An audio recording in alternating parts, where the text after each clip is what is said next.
So much, Sarah. And I want to just take a moment and thank Sarah for all of the hard work she does to help us be organized for these meetings. I'm so pleased to welcome you all to our federal update session, which I know for many of you is the highlight of our entire meeting.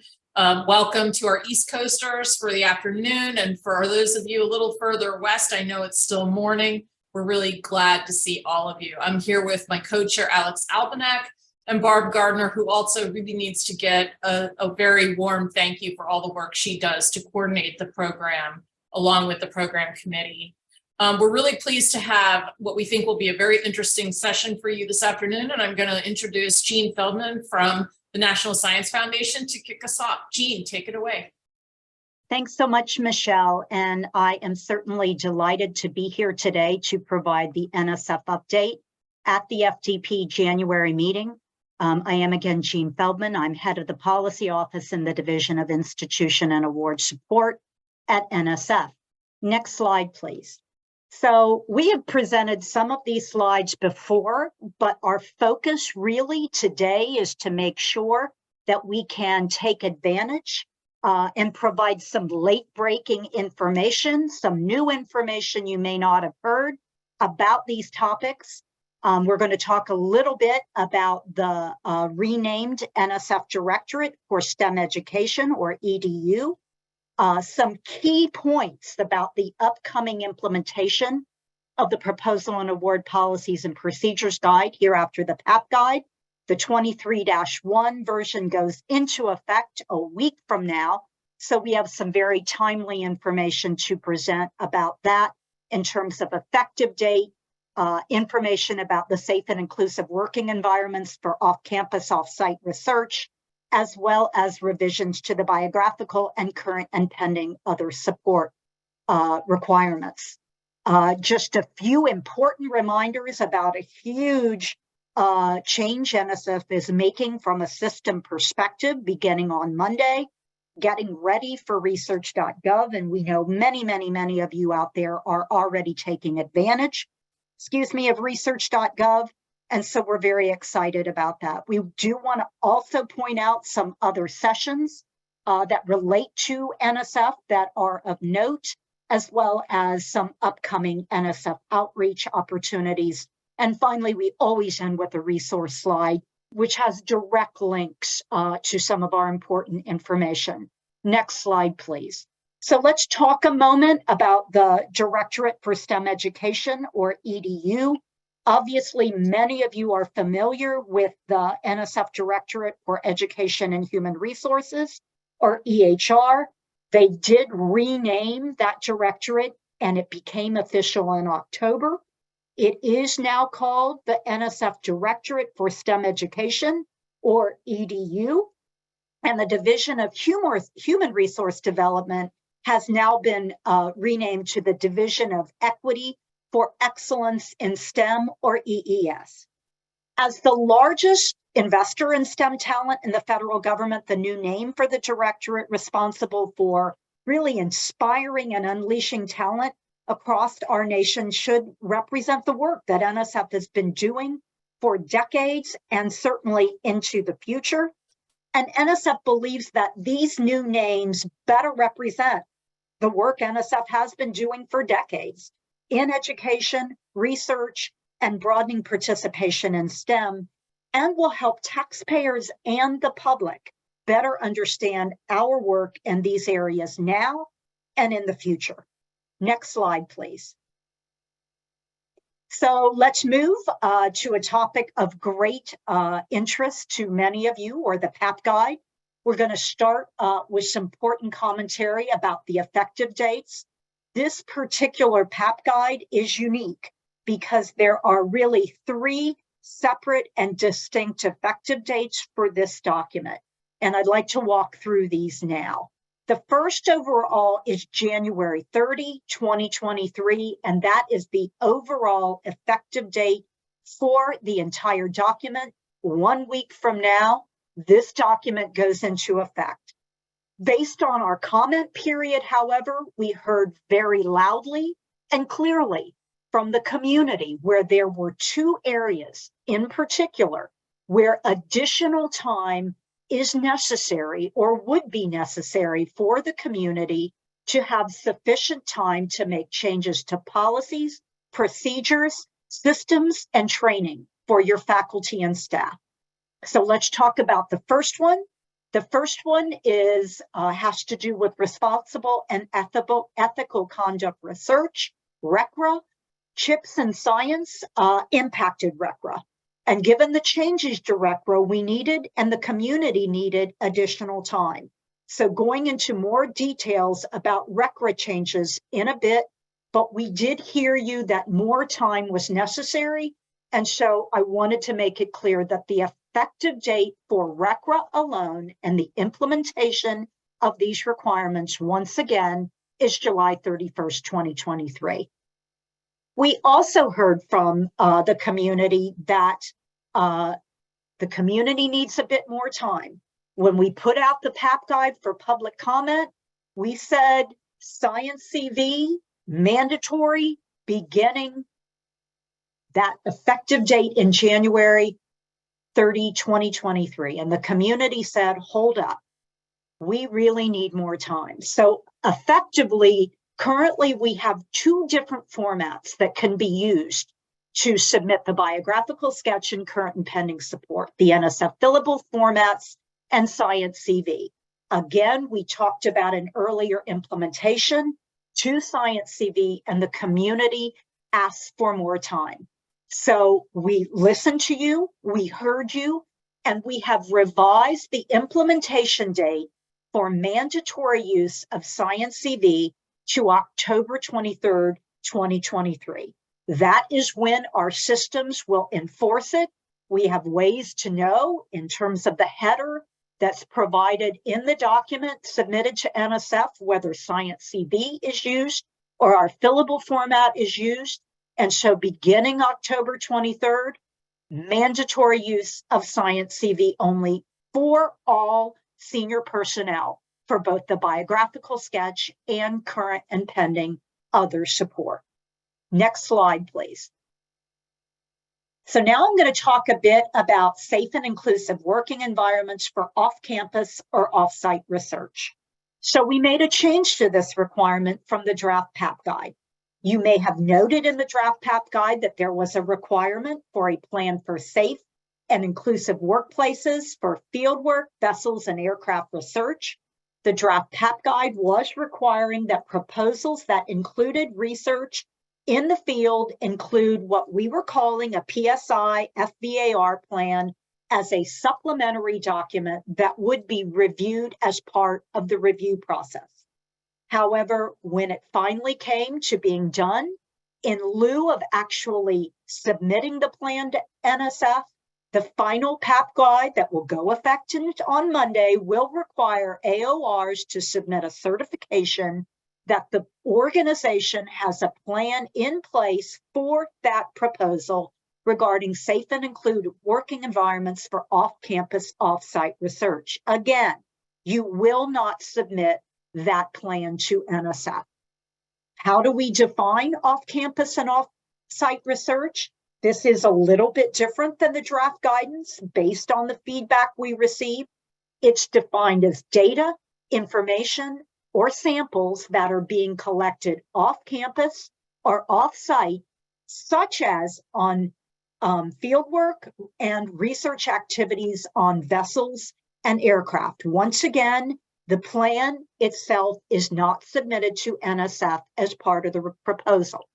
Now, let me also emphasize that we do have a few directorates already, the Biological Sciences Directorate and the Geosciences Directorate, that are conducting pilots where they will be getting in as part of the solicitation a plan that will effectively replace the PAP guide plan, and that will be submitted as a supplementary doc. You need to carefully read and follow the instructions in those solicitations regarding the content of those plans and how they're submitted. With regard to those proposals, they will have a special review criterion to actually review that as part of that proposal review process. Next slide, please. Now, let me talk a bit about the biographical sketch and current and pending or other support. Now, let me emphasize that last week, NSF did a webinar where we talked about background, context, solutions, and ways to address problems. It was a huge turnout. We taped that webinar, and that webinar will be available very shortly on our outreach website. And so stay tuned for that. We'll be sending out an email, but it's very important. We answered a lot of the questions that continue to come in on those documents as part of that webinar. So I would absolutely very strongly encourage you to take a look at that. Now, the new formats, again, available until October 23rd as a fillable format or Science CV. Both include new certification requirements from the National Defense Authorization Act, NDAA 2021, Section 223. And this will require the information the senior personnel, the individual, will be certifying that they are accurate, current, and complete. Now, one important point to emphasize here is that for some of you, this is a change in your process. So you're having someone that you're delegating the authority to help you create these or complete these templates for you, but it is essential that beginning on January 30, that information has to be certified by that individual. And we're already receiving questions about, hey, but I'm the one that uploads that. Well, the bottom line is that may require a change in your process, but it is essential that they be downloaded by the individual in Science CV, or they complete their name in the fillable format, because that is the individual that is certifying that the information is accurate, current, and complete. It implements the NSPM 33 in terms of disclosure requirements. So we understand many of you are very curious about the common formats that are being developed under the Research Security Subcommittee of the National Science and Technology Council for both the biographical sketch and current and pending support. Hey, stay tuned. There's a session tomorrow where we're going to talk a lot more about the status of that. What's important here, though, is that NSF wanted to road test these, if you will. So what we did is absolutely update our biographical sketch and current and pending support to be consistent with those formats. That is very important. People are going, wow, these formats changed from a year ago. Yes, they did. And that's because they are consistent with what we published in the Federal Register for both the biographical sketch and current and pending other support. As part of these revisions, we are absolutely also encouraging the use of ORCID ID. It is not a requirement, but we believe that using ORCID or registering for ORCID and entering those IDs will certainly, particularly with respect to Science CV, help streamline, help pre-populate places in these forms that will be a great use for you and therefore decrease administrative burden. Next slide, please.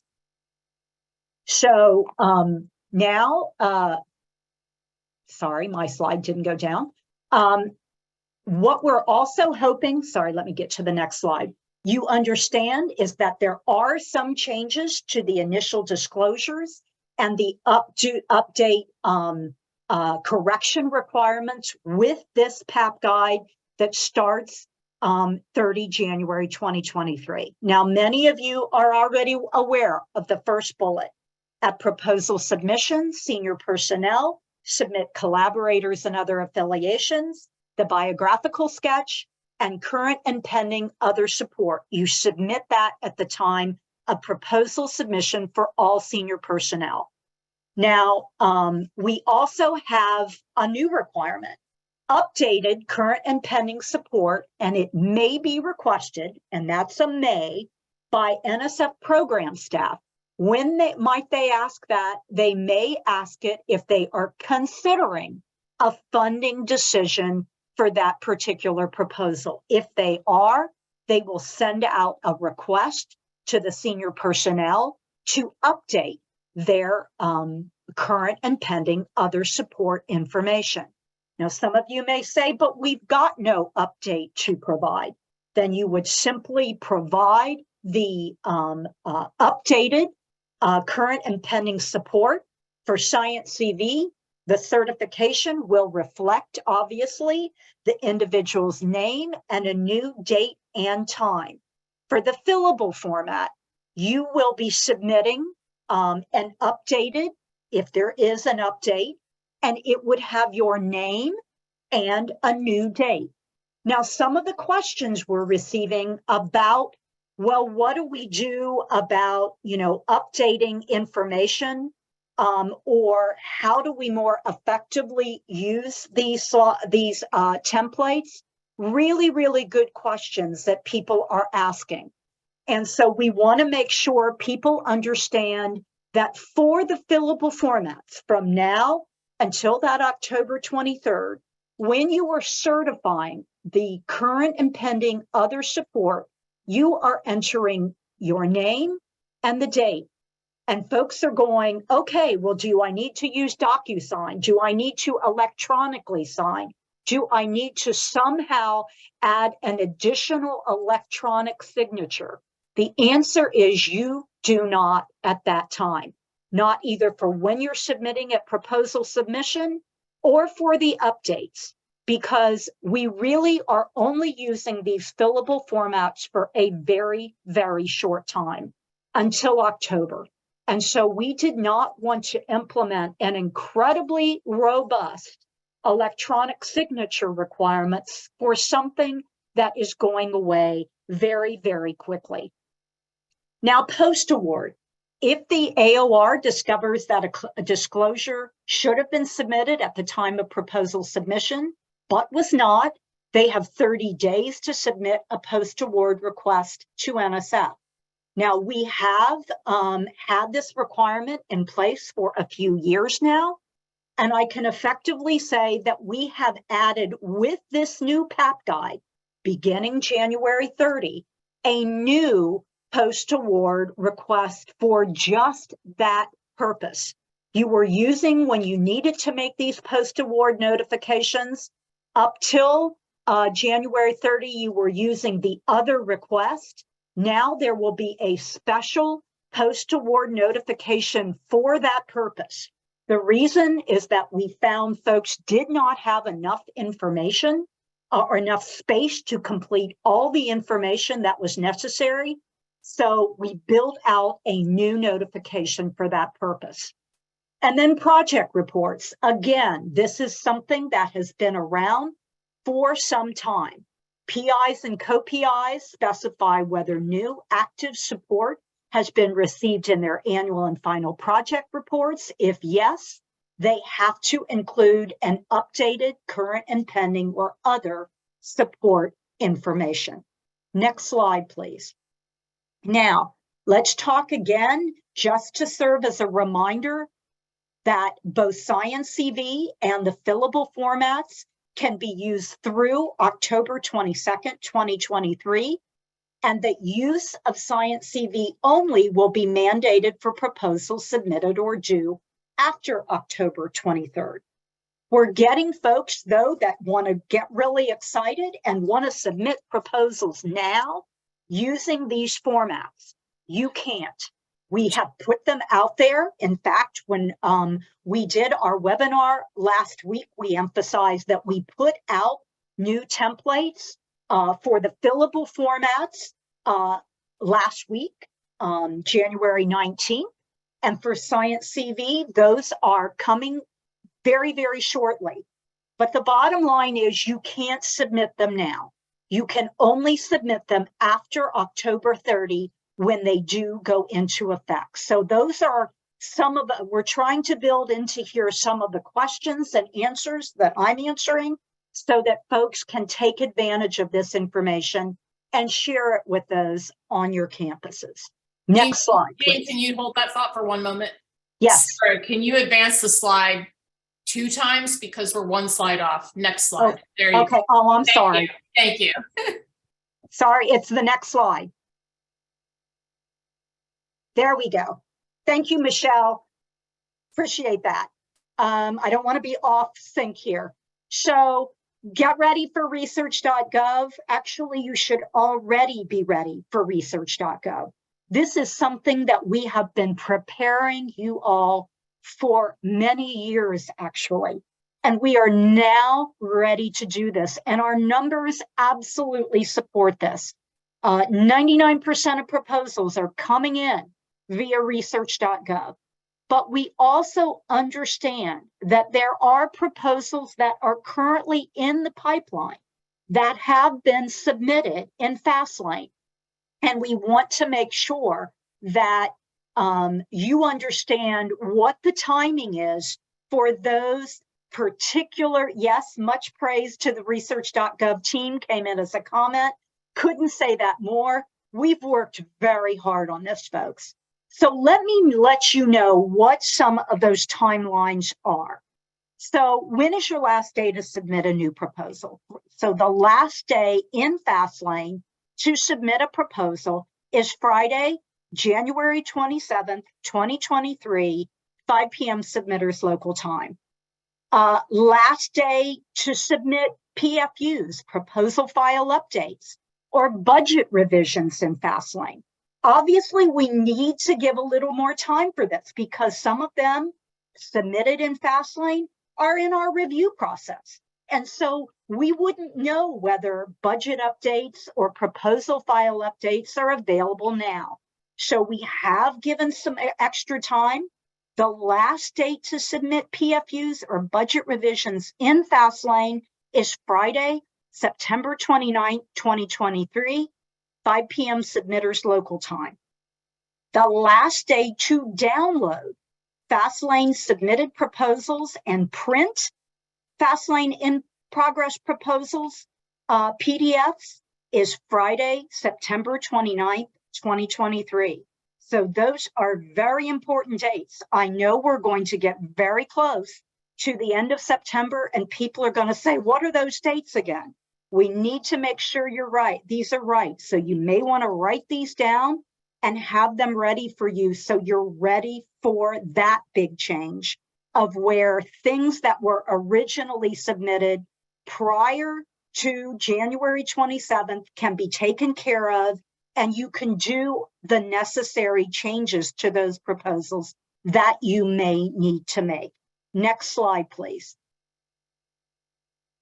Okay, some other sessions of note. NSF has got a lot of sessions where we're involved in or engaged in this particular conference. So we have the Safeguarding the U.S. Research Enterprise, Transparency, Integrity, and Reciprocity. That's tomorrow at 11 a.m. And we're going to talk about the common forms. Discussion on the features and benefits available to researchers through Science CV.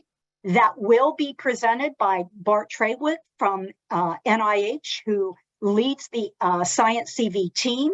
That's Tuesday at 1 o'clock. We have the research.gov presentation, 11 a.m. on Wednesday. And then we have the discussion on Granted by Dr. Alicia Needler, who is head of the NSF Office of Integrative Activities. Because we were having, I'm having problems with my screen on my slide. The connectivity is bad. I'm sorry I didn't freeze completely, but there was one more quick slide on the plan for safe and inclusive working environments that Jim asked me. Thank you, Jim. Again, I'm having a really tough time on the slides on my end, so go back. Go back. So let me make sure you have this important information. Go back. Go back. Go back. Go back. because this is important information. Okay, thank you, Jim, out there for raising this information. So this slide literally is right out of the PAP guide. And what it does is cover the safe and inclusive working environments for off-campus, off-site research. I'm not going to read it because all of you could read it. It's directly out of the PAP guide. Here's one very, very important point, though, that I want to make here that folks are not necessarily getting. They're going, does this require a plan for safe and inclusive? Does this require a plan for safe and inclusive working environments? Does this require a plan? It is the responsibility of the institution to make the determination based on the actual definition. Are those data plan samples being collected? And apply that definition consistently across your institution, knowing when to check the box on the cover sheet for safe and inclusive working environments and when that you do not think it applies. But that is an institutional responsibility. With that, I have covered. Thank you for Jim for letting me know this one slide. And I'm happy to answer any questions if there is time. We are a little bit ahead of what had been our planned schedule. So I'm going to take the liberty of a few minutes to see if we can't fit some questions in, Jean. So we're going to go as quickly as possible, and then we will jump to our next question. I'm happy to answer as many as I can. Okay. I see a lot of questions. You're on standby. Okay. We'll be with you, Lemmy. Okay. So this comes from Deb Murphy. We are working on implementing the change to the NSF PAP with the addition of venture capital as a significant financial interest. Will NSF provide additional guidance on the disclosure requirements, definitions, and clarification that the threshold is $0? We will be providing some FAQs on this topical area. We do not own this topical area at NSF. It's open. It's actually owned by our NSF Office of the General Counsel. So we've already been answering some of those questions for the community, but plan to put out a set of FAQs working with our colleagues in the Office of the General Counsel to develop those. The issue is that's very important for folks to understand is the language on equity is not new. I mean, it's new for NSF, but it actually came out of the NSPM 33 implementation guidance. NSF didn't answer it. So you may need to be looking at other agencies because they may have added that language as well, and you may not be aware of that. So just wanted to make that clear. Answer is yes, we will be putting out FAQs, and where it came from was the NSPM 33 implementation guidance. Thank you so much. Elizabeth Kingsley asks, can you repeat which directorates are conducting a pilot to submit the off-campus safe and inclusive workplace plan document? Okay, happy to do that. It's the biologic, and you have to read the solicitation because it's not all of their solicitations, but it's coming out of the Biological Sciences Directorate and our Geosciences Directorate. However, I can tell you, we met with our Office of International Science and Engineering.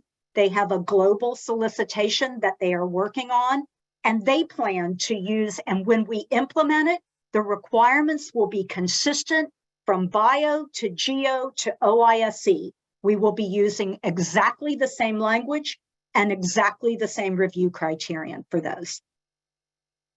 There were many comments saying that they're really happy to see that research.gov is coming online. I wanted to make you aware of that. Here's one on ScienceCV. Will there be a publicly available webinar for faculty members about how to use ScienceCV, or is there one already available? Well, there are. Bart Trawick has been doing a great job and has done multiple presentations on current and on our format. We just, as I said, taped one last week where Bart goes through some of the sticking points that folks are having some trouble with. And so that will be very shortly, within a day or so, or very, very soon, and we'll send out an email. And I would definitely encourage faculty to use that. We also have Bart doing a presentation tomorrow. So I would encourage you to tell your faculty, attend those sessions, because they may find that very useful as well. I'm gonna indulge you with one more question and then direct you, Jean, to the chat for the remainder. Okay. There are several other questions that pertain to your presentation. The last one was an anonymous request for information about what specifically does the NSF Safe and Inclusive Working Environment Certification in research.gov say? Well, I'm sure people can look that up, but I think you might be able to comment on when that language will be available. Okay, well, the language actually is on the screens now to help you get ready. It will go into effect. The bottom line is what it's saying is that the information you're providing, the individual submitting this, is accurate, current, and complete. And then it references a few statutes, the False Claims Act, and things that could get you in very big trouble if you don't read that carefully. So the bottom line is you are saying the information provided is accurate, current, and complete. With that, let me offer my thanks on behalf of everyone, Jean, as always, for your very informative update. And again, I'll direct you to the Q&A for the rest of the questions pertaining to this session. Happy to do that. Thanks, everyone. Thank you so much. I think next up is Xanthia James from NIH Opera. Xanthia. Hi. You have the floor. Thank you. Good afternoon, everyone. I'm Xanthia James. I'm the director of the Division of Grants Policy under the NIH OER Office of Policy for Extramural Research Administration, also known as OPERA. And I'll be covering today's grants policy and system-related updates for NIH. Next slide, please. So I'm going to first start off with providing our policy updates of notes, followed by our system updates, and then a reminder of HHS and federal-wide updates. We got a few updates and reminders to cover, so I'm going to try to get through those as quickly as possible for the sake of time. Next slide, please. Okay, so we're first going to start off with an update on the updates to the grants policy statement. So the FY 2023 updates for the NIH grants policy statement, also referred to as the GPS. They were published on December 23rd, 2023. The latest version of the GPS is available on the NIH.gov website, along with the standard table of significant changes. And as a reminder, the revised grants policy statement published in December 2022 of last year is applicable to all NIH grants and cooperative agreements with budget periods beginning on or after October 1st, 2022. And the previous versions of the GPS still remain applicable as standard terms and conditions for award for grants and cooperative agreements with budget periods that began prior to October 1st, 2022. Lastly, and something new that we're doing beginning this year is any planned updates to the GPS that will be published in our guide notices will first be published to the Federal Register to make sure we're providing formal notice before incorporating them into the GPS. So we'll go to the next slide, please. Okay, so here's just a reminder. Beginning January 25th, which is a couple of days from now, the new NIH DMS policy goes into effect. As a reminder, this new requirement applies to all research funded or conducted in whole or part by NIH that will result in the generation of scientific data.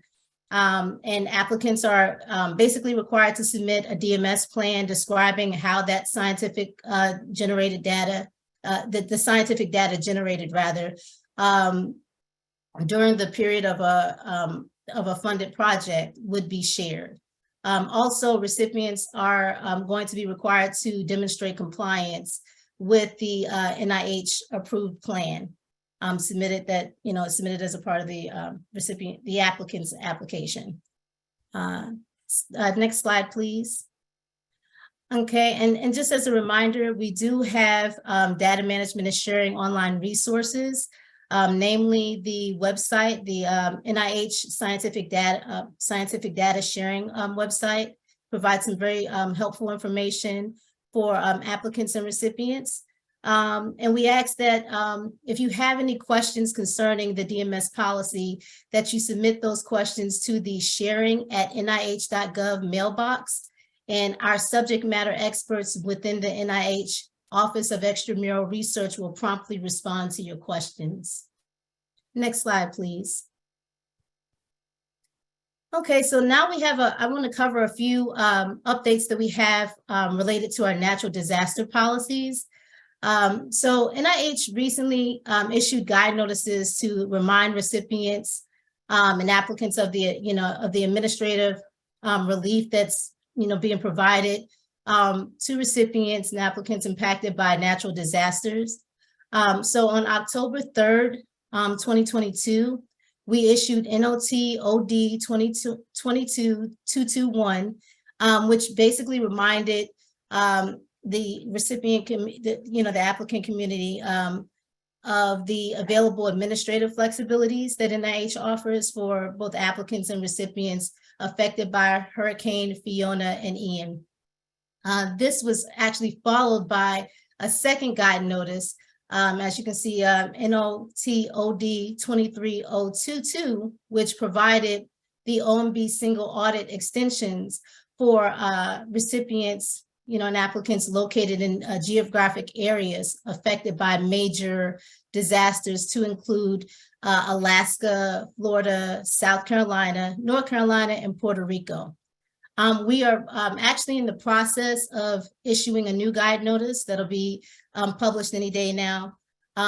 It'll be titled, the code will be NOT 23065, which will provide updates to the original NOT OD 22221 that will, basically expand it to include Alaska, and also includes the OMB administrative flexibilities provided on December 28, 2022, when that memo was issued. The important notes that will be communicated in this guide notice is that the OMB administrative flexibilities are scheduled to end on March 23rd, 2023. So just keep that in mind. And lastly, we also plan to issue a reminder of the applicability of the NIH administrative flexibilities that will apply to both applicants and recipients affected by the California flooding, landslides, mudslides, and the Alabama storms and tornadoes that have, occurred earlier in January. And that'll be coming out over the next few weeks. Next slide, please. Okay, so now I want to talk about this new the implementation of the HHS non-discrimination legal requirements for NIH recipients. So on December 23rd, 2023, we issued NOT OD 23047, which is updates to the non-discrimination legal requirements for NIH recipients. And basically, that guide notice outlines the responsibilities for recipients to comply with the federal civil rights laws that prohibit discrimination. This HHS requirement outlining recipient requirements has been added, since added to all of the NIH NOFOs, and will be included as a new term and condition for all awards moving forward. And so the next couple of slides, if you can move to the next slide, this is just a sample of the language that you'll see in the notice of awards. It'll be added to section 3 of the notice of the awards. And it just basically is a new term and condition prohibiting discrimination for several protected classes identified in the language here, and requires recipients to provide meaningful access to persons with limited English proficiency and persons with disability. And we'll go to the next slide, please. And this language will also be included in both the NIH NOFOs, or Notice of Funding Opportunities, and the Notice of Awards. And it pretty much just provides resources to assist recipients with complying with the new non-discrimination legal requirements. Next, we'll go to the next slide, please. So now I want to touch on a more recent act, the SBIR and STTR Extension Act of 2022. So the SBIR STTR Extension Act of 2022, also referred to as, Public Law 117-183, that was passed on September 30th of last year. And it pretty much reauthorized the SBIR and STTR program.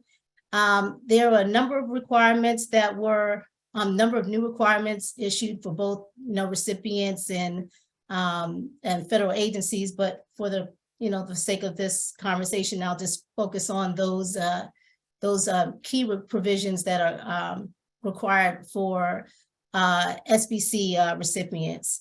So in a nutshell, new SBC applicant organizations would be required to disclose foreign relationships. And the act also requires the establishment of the new due diligence program. So NIH is kind of gearing up to establish that new program to comply with, this requirement. And that due diligence program would basically identify and assess any risk associated with relationships, of concern identified per the act itself. Please understand that this is a work in progress, and we're working internally to map out how these requirements will be implemented. So we will be providing guidance to the extramural community over the next few months concerning these provisions. So more to come on that. Okay, so we'll move to the next slide, please. Okay, so the final policy update that we have is just a reminder of the changes to the biographical sketch and other support format page. So just as a reminder, applicants and recipients, they're now required to use the updated BioSketch and other support format for applications, just-in-time reports, and RPPRs. Effective January 25th, 2023, electronic signatures and supporting documentation are required. Not using the appropriate formats could result in NIH to withdraw the application or delay consideration for funding. So please keep in mind to make sure you're using the appropriate formats. Also, please remember that recipients are expected to capture all research endeavors that have been disclosed regardless of the form, version being used. And last year we created a guide notice. We issued a guide notice clarifying the requirements for submitting other support. And we have that listed here on the slide for your reference. And we've been working with other federal-wide parties to the best of our abilities to ensure that the requirements are aligned not only with each other, but with the overall federal implementation guidance that has been issued. And that kind of concludes our updates for policies. Now we'll go on to provide a few system updates. Next slide, please. Okay, so just a reminder, the Forms H application package will be required for application submission for due dates falling on or after January 25th, 2023. And you will notice that, for the most part, there were very minimal changes. The key change in this form is the addition of the new other plans single attachment field. This was, implemented in order to accommodate the new data management and sharing policy. And we also want to point out that although the DMS policy would not be applicable to, fellowships and institutional training grants, the other plans attachment field was added for those applications, just to accommodate potential future use for other types of plans that may come in the future. And lastly, we also linked to a high-level summary of the Forms 8 application, form changes. If you, if you like more information, is provided here on the slide. Okay, so we go to the next slide, please. Okay, now we'll cover some of the updates for the implementation of the requirement to submit the SR 425 FFR via the payment management system. And this is just a reminder. So effective October 1st, 2022, PMS is no longer converting the NIH final FFRs to interim annual FFRs, and according to our guide notice that we issued, NOT OD 220099, which basically notified recipients that FCTRs,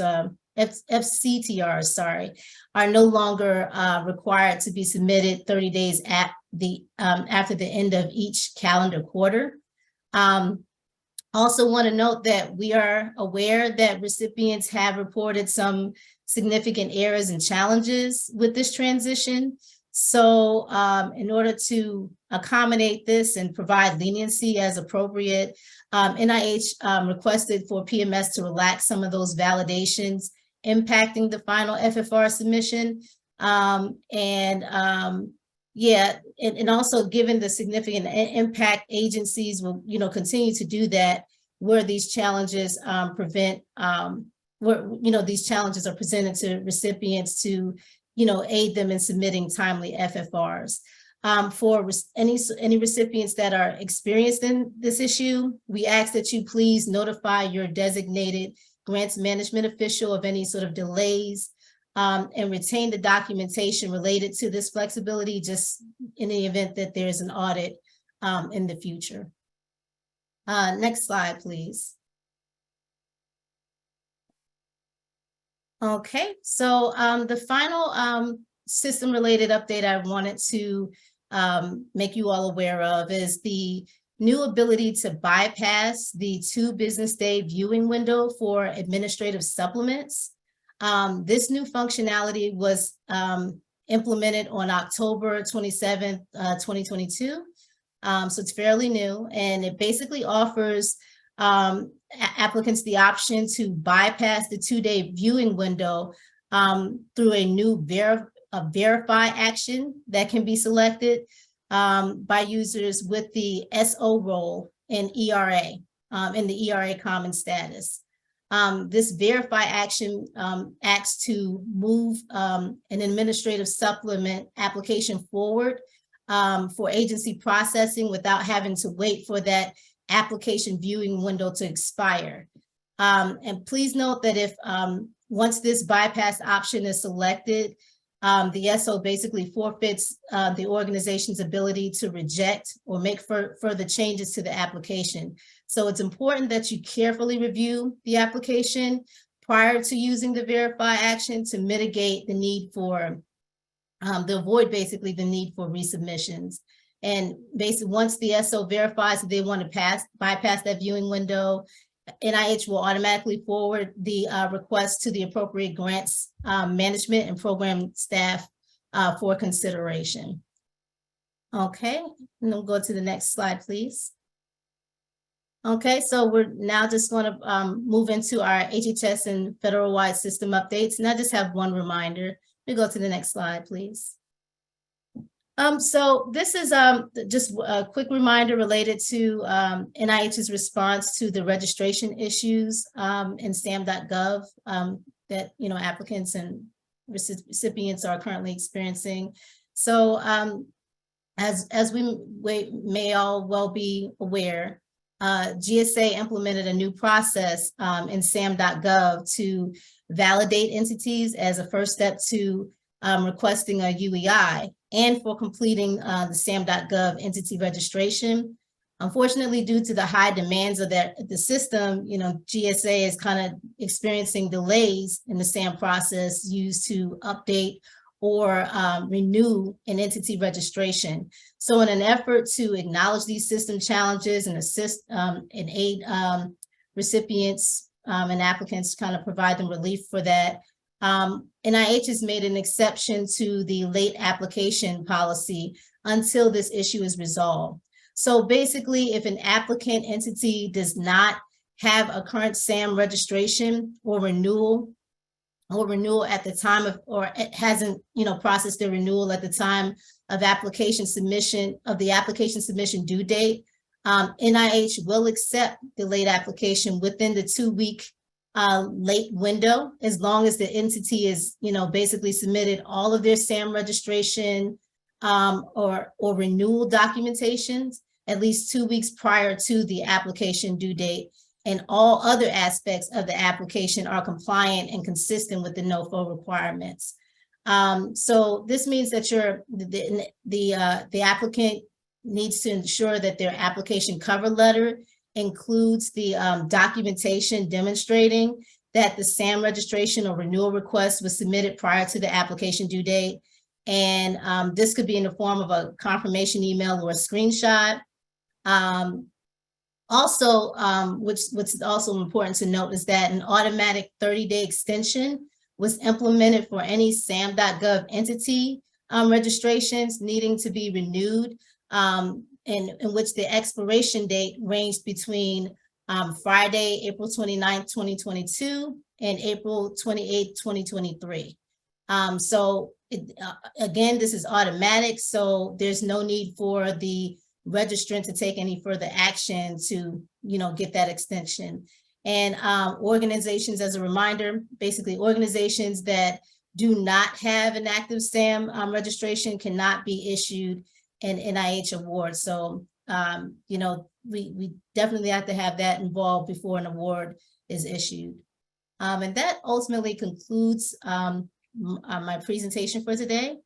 If you need any assistance or have any questions about our policies, feel free to email the office of the Opera, and our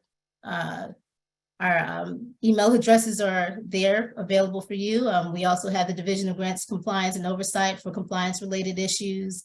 Any sort of system issues that you have or experiencing can be emailed to the System Policy Branch. And we also have the contacts for the extramural inventions and technology resources and Opera FFR Center. That concludes my updates. Do we have any questions? We do. Thanks so much, Xanthi. That was a great presentation. Covered a lot. I was taking my own notes. But anyway, we just have a couple questions. One was, can you clarify if the non-discrimination law regarding limited English proficiency applies to the applicants themselves? So the requirement says that it applies to the provision of the actual funded award. So They cannot discriminate. The applicant, once they become awarded, they cannot, discriminate against those protected classes that are identified in the new term and condition. Right. That's great clarification, because when you read it, it almost sounds like it's a requirement of the agency, but what you're saying is it's going to also, then once we receive the funding, it's us too. Yeah. Yeah. This one, I'm not sure if it says for NIH, has Science CV fixed the URL issue with bio sketches? This might be a better question for our Science CV session, because I don't really, do you know this question if somebody wants to clarify what the issue is? Let's see, I did not know that off the top of my head. I'm checking in to see if our subject matter experts who are also listening on this call might be able to respond. Okay, great. Otherwise, we can definitely note that and follow up with you all with that answer after the session. Okay, thanks. Another one asks if there is a time frame on obtaining the NIH other support signature. So for an example, if an investigator's support has not changed, is a 6-month-old signature on an other support document acceptable? That's a good question. I think that's another one that I'm going to have to take back internally. Let me see. I'm trying to see if our subject matter experts on the line have anything to add. Let's see. Okay. Yeah, I think that's another one we're gonna have to take back to Okay, our that's team fine. and follow up on. Yeah. All right, this is regarding PMS. Is there any update on PMS reopen requests? The process is not standard among GMS/PMS and is quite cumbersome since it can be handled differently depending on the individual. Okay, just a second. I'm seeing if we have any responses for that question. Let's see. Okay, so there won't be any changes in the PMS process. That's the feedback Okay. that I just received. Right. And I would encourage whoever sent that to reach out directly to you if there's an issue a nuance that we're not understanding about that question. Yeah, or and if at all, let's see, and also, and if at all possible, they can also send their questions directly to the systems. Yeah, the systems email. That way, it gets directly to those subject matter experts who will be able to answer that faster. Okay, thank you. Yeah. And then one more regarding the SAM renewal. What if the RFA clearly stipulates late applications aren't allowed? We submitted, this is from Anonymous, we submitted our SAM renewal in early December and this glitch in GSA is a problem. That is something that we'll have to look into because I know that our NOFOs were very recently updated. Like, I believe this month they were updated, but I'll double check on that. Okay, great. Yeah, so if you can just reach out, if that person could just reach out to us with their inquiry, we'll look into that. Okay, and somebody was asking what that email address for the PMS issues, the system email. Okay, let's see. It's on our last slide. Yes, the systems policy branch, Right. opera systems policy at mail it. Yes. Okay. Great, thank you. And I think that is all of our questions. So again, I'd like to thank you for your presentation. Very much appreciated. And I think next up we have NASA with Christian Diallo and Mary Sladek. Thank you, Alex. Thanks. Good afternoon. I am Christian Diallo, a senior program analyst with the Grants Policy and Compliance Group, and we sit in NASA Headquarters Office of Procurement Policy and Management Division. I am also joined by my colleague, Mary Sladek, a research program manager with NASA Science Mission Directorate. And today we'll be going over a few policy updates, some upcoming initiatives, as well as notices of funding opportunities. Next slide, please. Listed here is our contact information should you have any questions following this meeting. Next slide. All right, so as we mentioned during the September meeting, we completed updates to the FY 2023 Grants and Cooperative Agreement Manual, also known as a GCAM. That was done in October, and the manual became effective October 31st. Now, most of the revisions were internal to NASA. However, there are two that I would like to highlight here. The first one is the clarifying language regarding the China restrictions. And as some of you may already know, NASA's appropriation does prohibit NASA from funding any work that involves the participation, collaboration, or coordination with China or any Chinese-owned company. So what we did was clarify the language in the GCAM to clarify that proposals that include participation of China and or Chinese company are not eligible to receive a NASA award. Again, this is for the Chinese-owned company and not a Chinese national. The second update is the inclusion of the infrastructure term and condition, which requires that grant recipients with awards that include infrastructure activities as it is defined in the terms and condition comply with the specific Buy America preference.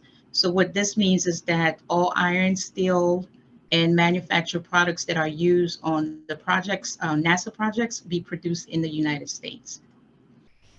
And right now, we're also updating our FY 2023 Proposers Guide. That is expected to be released next month. The FY 2023 edition does not have any significant updates that impacts the external community. but it will include guidance on how to submit unsolicited proposals, which prior to this revision was a standalone guide. Next slide, please. Also, in the next month, we will be releasing a Federal Register notice soliciting your comments and feedback on updates to our conflict of interest policy.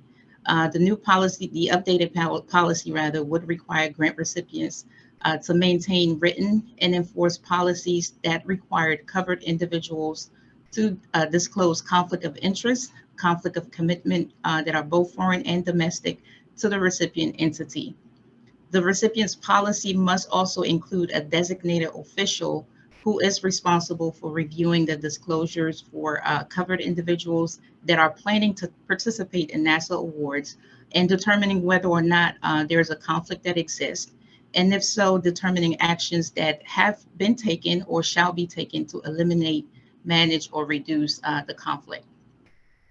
The policy must also include the requirement that covered individuals provide all required disclosures at the time of the proposals is submitted to NASA, and that disclosures be updated on an annual basis, as well as adequate enforcement mechanisms.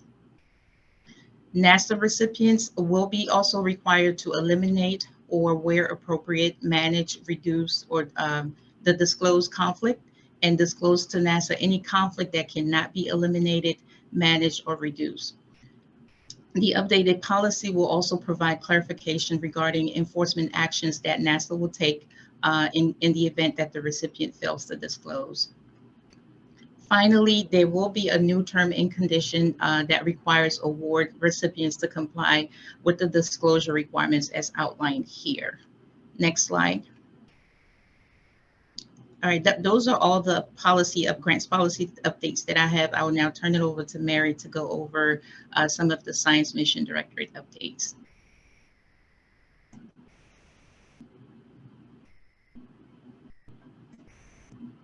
You're muted, Mary. Great. Sorry, apologies. Thanks, Christiane. Thanks, Sarah. Thanks for, next slide, please. FTP is like one of my favorite meetings, so it's great to be here. On this chart, I'm talking about something that I mentioned at the September meeting, and that is the Science Mission Directorate's experiments with trying to reduce administrative burden by experimenting with no budgets with the proposal, a fixed budget with the proposal, and budget caps. And while some of these programs are beginning to experiment, we are looking to hear from you about what you think about these experiments. Are they actually reducing administrative burden, or are they creating some other kind of burden? If you have participated in these types of programs, you may have received an email in late December 2022 from my boss, the Deputy Associate Administrator for Research, Dr. Michael H. New, and his address is michaelhnew@nasa.gov. And since it went out late in the year, it's very likely it maybe got buried when you came back to the office. So SMD invites you, whether you received Michael's email or not, to share your thoughts on these types of experiments. Next chart, please. The next chart is actually talking about a program that we've been doing since 2018 that involves a budget cap, and it is the Future Investigators for NASA, Future Investigators in NASA, Earth, and Space Science and Technology, or FINEST. And this is a program that is across multiple divisions in SMD: astrophysics, heliophysics, biological and physical science, earth science, and planetary sciences. This year we've expanded it from when we first started the program. We said just use participant support costs, thinking that would be best way, quick, easy budget. But now we've expanded it so that we have expanded those limited cost categories so that you can request up to the budget cap as direct labor for the student, as the same as key personnel or other personnel. So you're only requesting funding for a graduate student. You're not requesting funding for anybody else. As a scholarship or student aid that complies with 2 CFRs 200 related to scholarships or student aid, and of course the traditional participant support costs as defined in 2 CFR 200. The solicitation is pretty long, In addition to how to propose, it has a lot of good post-award program policies written in a question answer format. And we hope that this is actually providing you this expanded limited cost categories will in fact create an easier life on the administrative folks. We heard from several authorized organizational representatives last year that the participant support categories were just too narrow. So please let us know if you have other suggestions about policies that may make this program more attractive. We can be reached at hq-finest@mail.nasa.gov, and I am on the Finest team, although really the reviews are all done by the program scientists in the divisions that participate. Next chart, please. So Finest is one of the well over 100 programs in the Research Opportunities in Space and Earth and Sciences, or ROSES, NASA's research announcement. That is a notice of funding opportunity that primarily awards grants.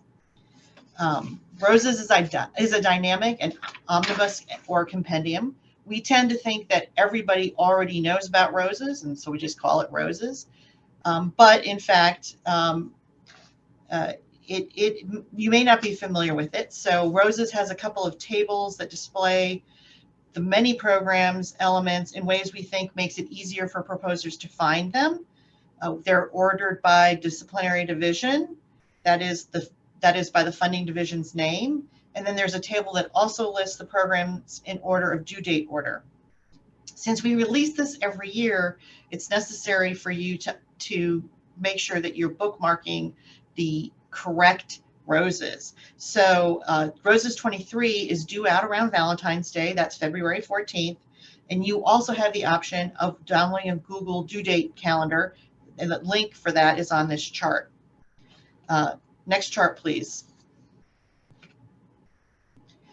This year, there have been a lot of little changes in ROSES, but the big change is that the requirements for the release of data, code, and publications have been substantially strengthened. In particular, data and software in support of any publications must be made available at the time of an article or other publication. And by the end of the award, scientifically useful data and software that has not been made available previously must be made available. And I'm also pleased to report that I'm not saying too much about this because for the first time, we're going to be having a NASA session after this one. It starts at 4, not 4:30, a NASA update on open science and data policies and practices conducted by my colleagues, Kevin Murphy and Steve Crawford. So I hope that you will join that session if you have questions about NASA's data policies. And actually, let me clarify that Science Mission Director is on front on this. There are other directorates that make NASA grants, but they have not yet created their data policy. So this is for the Science Mission Directorate, predominantly for the Research Opportunities in Space and Earth Sciences programs and the other SMD-funded cooperative agreement notices, et cetera. PIs who are funded under ROSES, like we were hearing from NSF and NIH, must provide a digital persistent identifier. Next chart, please. And finally, I'm happy to report, as I've previously reported in other sessions, that the Science Mission Directorate has launched an inclusion, diversity, equity, and accessibility IDEA strategy. And when I last talked about this, we didn't actually have anything externally facing. Now I'm very pleased to report that we have an externally facing webpage. You can find it at science.nasa.gov about us/IDEA. IDEA is congruent with the broader agency's diversity, equity, inclusion, or DEI plans and goals. And from this landing page, you will be able to find quick links to other initiatives that I have talked to previously at this event, such as the SMD Bridge Program, which we have been designing, including using stakeholder input, some of folks recruited from FDP. And of course, our dual anonymous peer review process, which is rapidly becoming the predominant way that we review proposals in the Science Mission Directorate. And also, this is brand new. We are piloting with inclusion plans, and unlike the unlike the NSF requirement that Jean was talking about, where you have a plan and that there's a certification, we are experimenting with having this as an element in some individual ROSES elements where you do submit it with the proposal. And so that idea, that inclusion link will provide you some more information. Additionally, we are continuing with our PI mission, our PI Launchpad. And PI Launchpad you might think, oh, grant PIs. No, this is for folks who want to do very large flight missions for the Science Mission Directorate. And we're hoping to go back to in-person sessions of a PI Launchpad this year. So perhaps in the summer. So be on the lookout. I'll be sending to the faculty list when that is open and available for folks to apply to participate. Next chart, please. I think I get to turn it over back to Christiane. I'm so glad to see you're still here.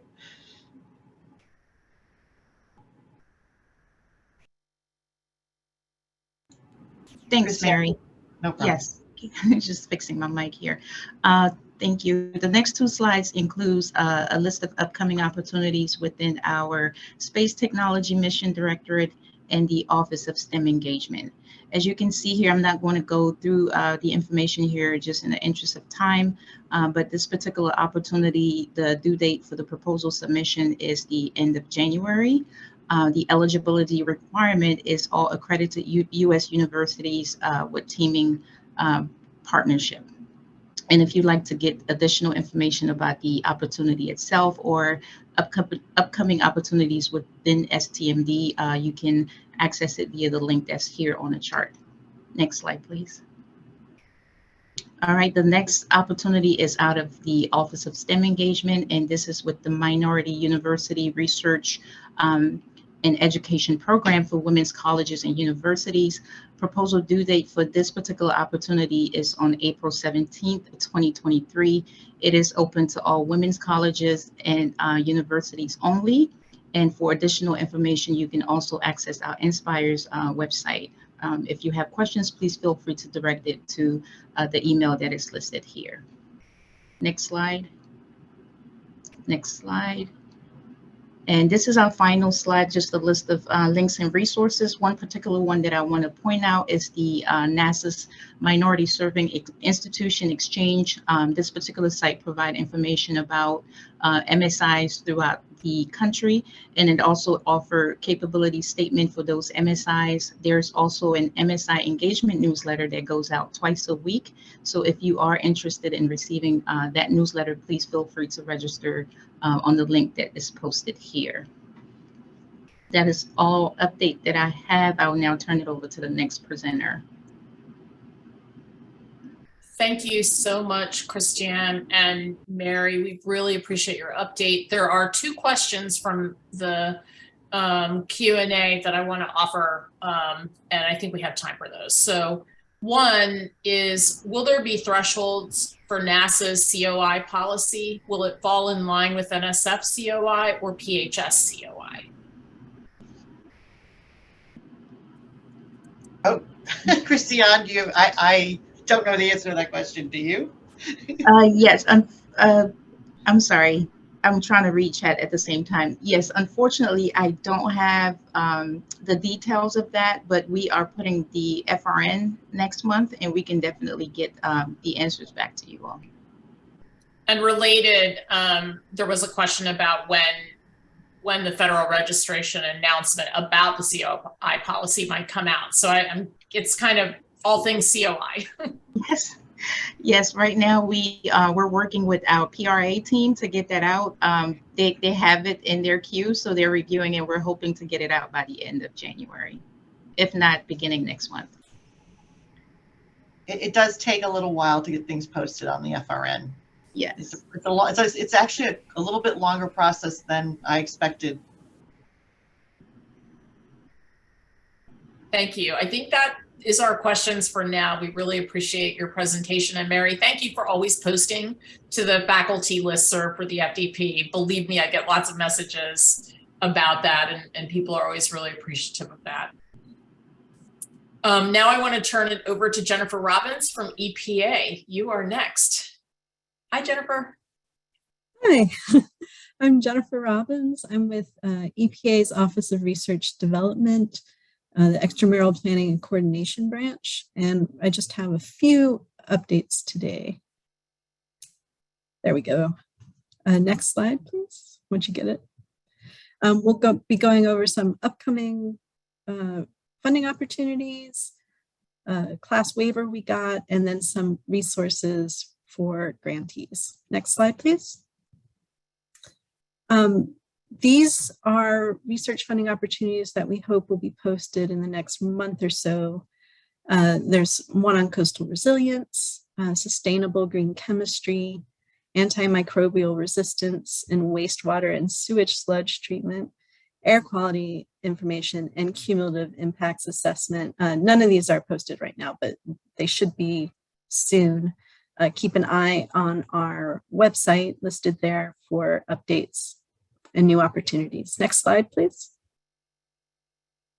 NIH spoke to this earlier. EPA got a class waiver for grants that were impacted by Hurricane Fiona, Hurricane Ian, and the Alaska flooding and landslides. This waiver allows grants which were active as of September 18th, 2022, and scheduled to expire prior or up to December 31st, 2022, to be extended at no cost for a period of up to 12 months if recipients were impacted. And there's no written, a written request is not required. If you think any of your grantees have been impacted by these disasters, please have them contact their EPA project officer. Next slide, please. Our grants office often hosts webinars for grantees about various subjects, budgets, application procedures, post-award requirements. They don't have any slated for the next month or so, but they said they're diligently working on these. So again, keep an eye on the website, and I recommend signing up for the EPA grants listserv, which will let you know when new webinars have been posted. Next slide, please. This is again the listserv for the grants office. They'll talk about training webinars, but they'll also have pertinent information such as term and condition updates, any other class waivers that, or anything else that might affect the grantee community. Next slide, please. It's a pretty picture showing you where to register for the grants listserv. Next slide, please.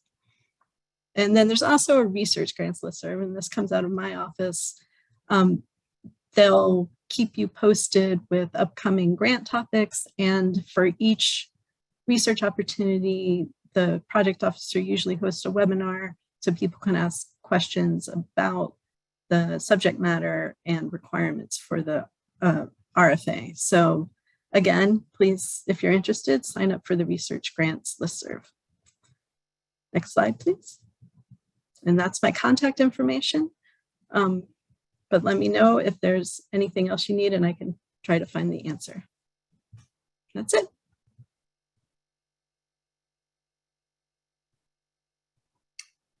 Okay, thanks, Jennifer. I don't think we've received any questions currently. So thank you. And next up is Tara Warner from NIFA. Good afternoon, everyone, or good morning, should I say, if you're on the West Coast.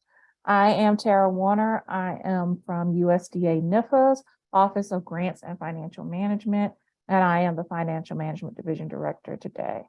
I'm going to share with you some updates for NIFA in regards to our grants and our programs that you may find interesting. Next slide, please. So NIFA's priorities are listed there, addressing the administration's priorities, of course, supporting our partners' critical needs, and realizing the agency that NIFA was created to be after our transition. Some things that we're doing to support these efforts is, number one, we're going to be submitting some suggestions to change to the uniform guidance on February 3rd. The Office of Management and Budget, OMB, is updating that and has asked for input from different agencies. Scope of this project includes incorporating changes to reflect administration priorities and any statutory requirements, and also changing and fixing ambiguous language that leads to differing interpretations across federal government or the recipient community, as well as other recommended policy changes.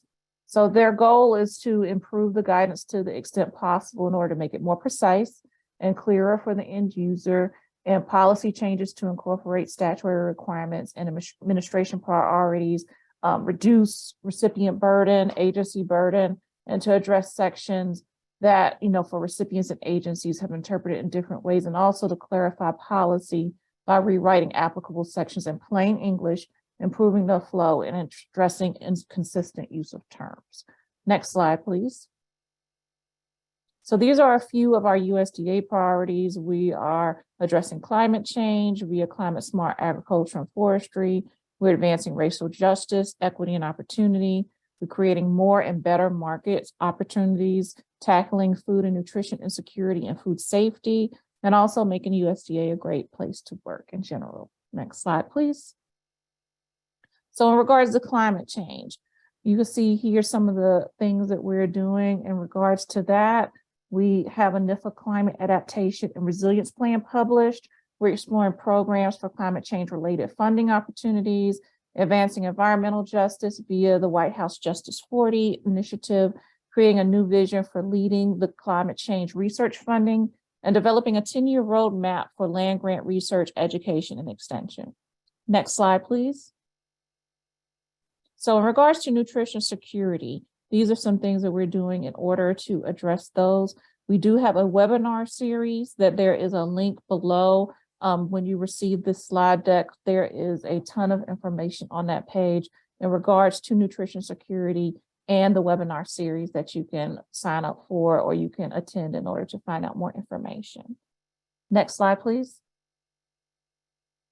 This is in regards to our enhanced market opportunities. We're focusing on innovation and development of new markets that are fair, competitive, distributed, and resilient, including processing and distribution capacity, local and regional food systems, organic and emerging opportunities, safeguarding animal and plant health, regional rural development centers with our digital dashboard, and enhanced funding for the Farm and Ranch Stress Assistance Network.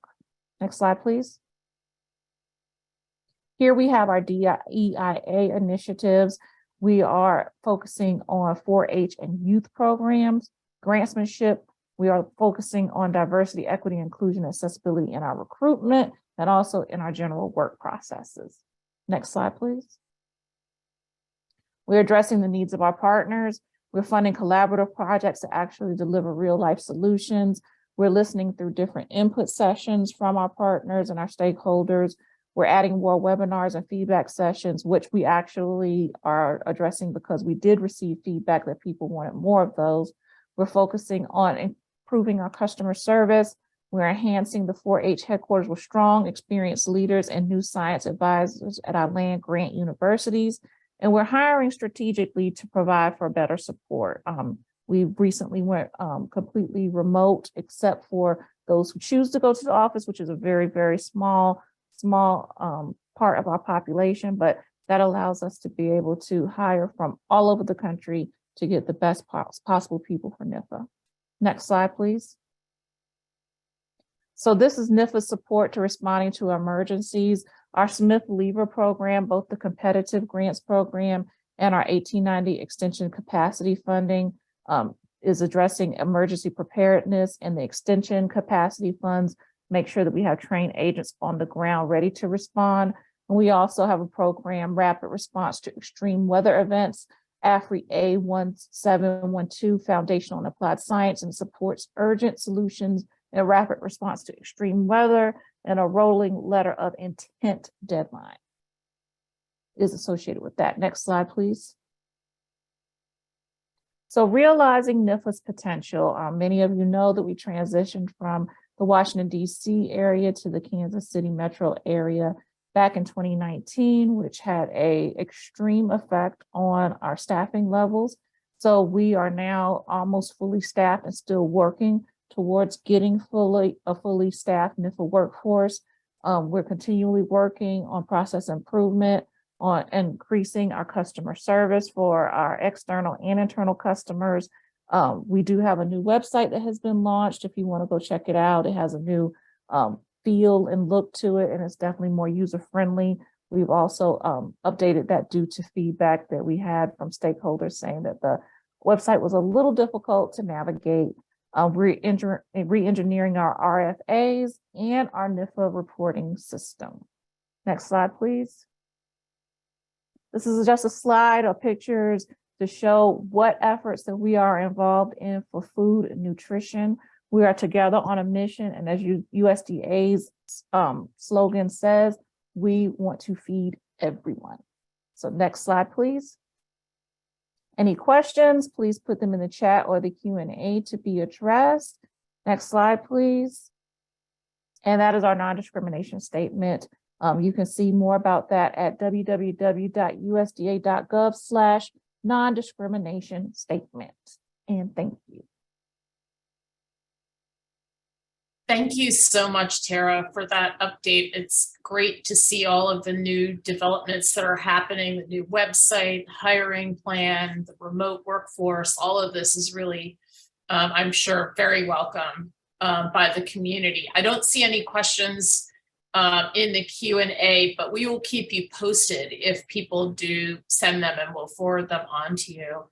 And we really appreciate your participation here and look forward to seeing you and everybody for our next federal update, when we will be live in Washington, D.C. for the May meetings.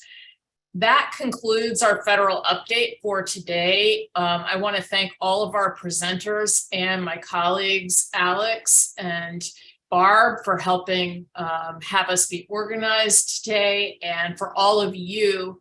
Thank you so much for joining us for this session. We look forward to seeing you later on this afternoon. And until then, we are adjourned.